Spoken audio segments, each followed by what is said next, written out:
like thick suit. It's ridiculous. And he gets lowered in, zero visibility, and then just with the feel of his hands needs to try and remove obstructions.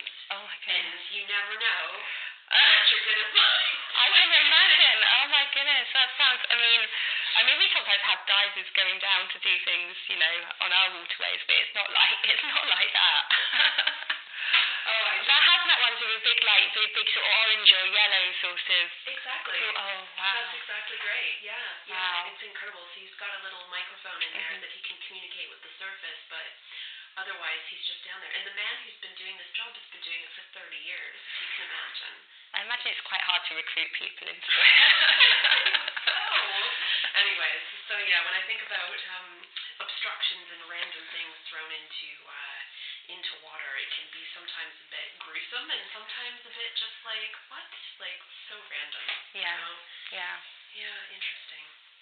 Okay, so into the future then, tell me what are some of the goals for the Canal Trust in 2018? Well, the 2018 goals, I think, our goals are pretty much always the same, I think, which is to really get as many people as enthusiastic about their local waterway as possible, just to get it into people's heads that, life is better by water.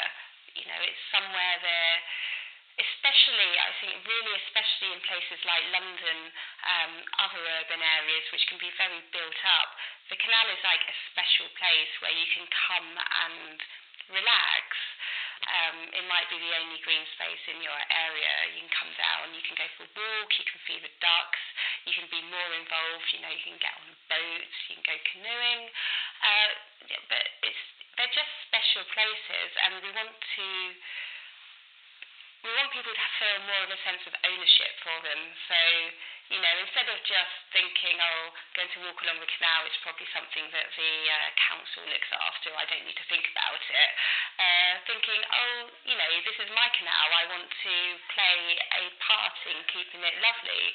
Maybe I'll volunteer with the Canal and River Trust and come and do like a litter pick, or, come along and chat to some of the other people who are using the towpath and get them enthusiastic about it too.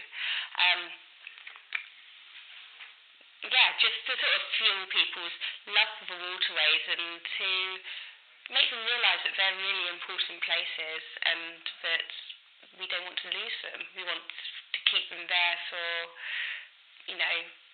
they've been here for 200 years. Well, obviously, rivers have been here for longer than that, but the canals have been here for 200 years, and we want them going strong for, at least another 200 years into the future.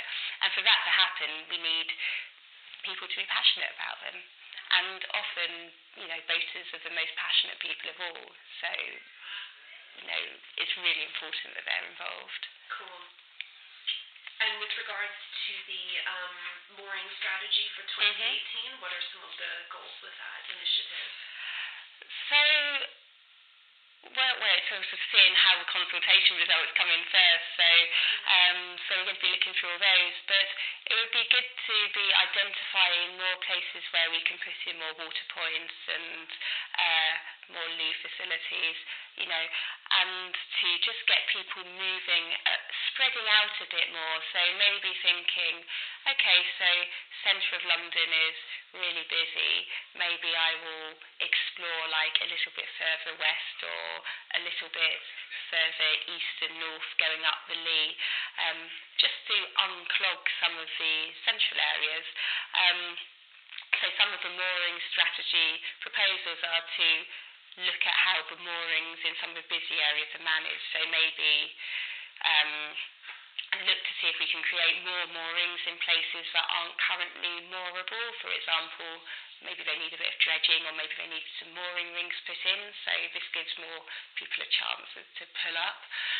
And in some of the most popular areas, maybe thinking, okay, so these are 14-day at the moment, maybe some portion of that should be changed to 7 days, so more people have a chance to, stay in some of the more popular spots.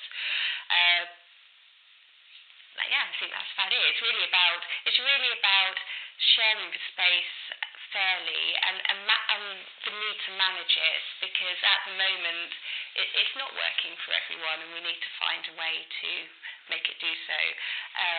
And a lot of that would be voters working together and just encouraging good neighbourly behaviour. That's cool. And if someone wanted to volunteer, what do they do to sign up for a litter pick or anything else? So if someone wants to volunteer, they should come and visit the Canal and River Trust website, which is canalrivertrust.org.uk, and there's so much information on there. Cool. All right.